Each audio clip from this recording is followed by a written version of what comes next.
Hello everybody, Wade McNutt here with PianoChops.com. I'm going to talk about how to play the melody and the chords at the same time. Give you a real simple example right here.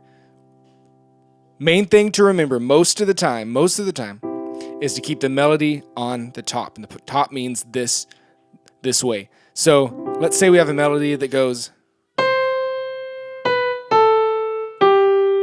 okay, C, B, A, G, E.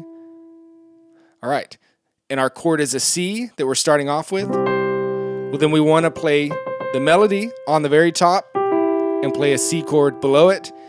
You have to learn something called an inversion. All right, here's a regular C chord, C, E, G.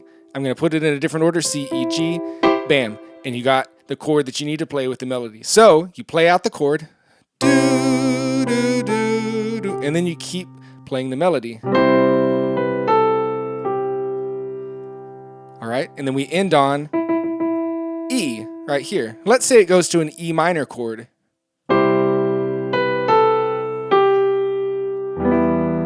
Ooh, how nice is that? All right, we played an E, we played an inversion of our E minor chord, because all we need is these notes, E, G, B. So we put them in a different order, and now we've just harmonized that melody note with a chord, right? How awesome is that?